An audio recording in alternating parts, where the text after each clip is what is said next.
तो इस टॉपिक में आपने जितने भी कंसेप्ट्स पढ़े हैं उन पर बेस्ड एक क्वेश्चन है। एंड यह क्वेश्चन इस प्रकार है कि रैंडम वेरिएबल x के लिए probability distribution p of x इस प्रकार डिफाइन है कि x इज इक्वल टू 0 के लिए p of x is equal to k, x is equal to 1 के लिए p of x is equal to 2k, x is equal to 2 के लिए p of x is equal to 3k and x की अन्य सभी values के लिए p of x की वैल्यू 0 है। अब हमें k probability of x is less than 2, probability of x is less than और equal to 2 and probability of x is greater than और इक्वल टू 2 इन सभी की वैल्यूज फाइंड करनी है। तो अब आप इस क्वेश्चन को खुद से सॉल्व करने की ट्राई कीजिए। So please pause the video here and take 3 minutes to solve this question.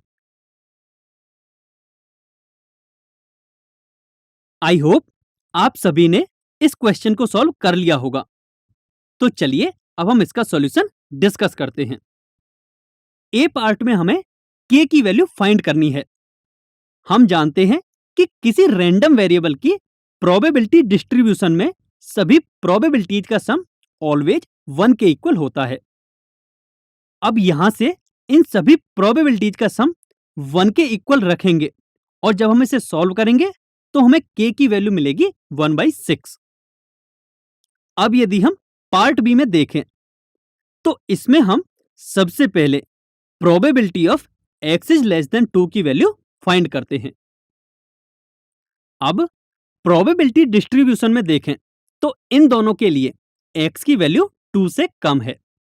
So probability of x is less than 2 को हम probability of x is equal to 0 plus probability of x is equal to 1 के equal लिख सकते हैं।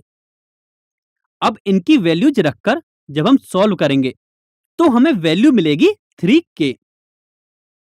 अब हम k की value already निकाल चुके हैं जो कि है 1/6।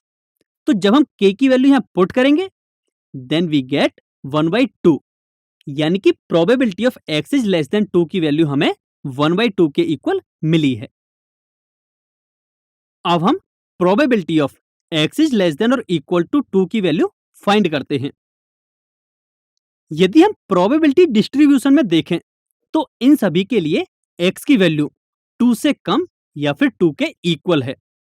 सो हम probability of x is less than और इक्वल टू 2 को इसके इक्वल लिख सकते हैं।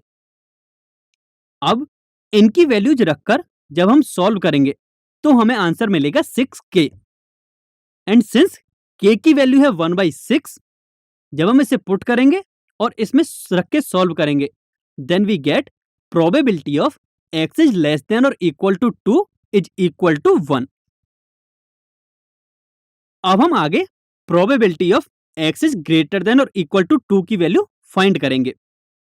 इसके लिए यदि हम प्रोबेबिलिटी डिस्ट्रीब्यूशन में देखें तो इन दोनों के लिए x की वैल्यू 2 के इक्वल या फिर 2 से बड़ी है। So probability of x is greater than और इक्वल टू 2 को हम इसके इक्वल लिख सकते हैं एंड जब हम इनकी वैल्यू सब्स्टिट्यूट करके इसे सॉल्व करेंगे देन वी गेट 3k। यहां भी हम k की वैल्यू 1/6 पुट करेंगे और जब हम इसे सॉल्व करेंगे then we get probability of x is greater than और equal to 2 is equal to 1/3।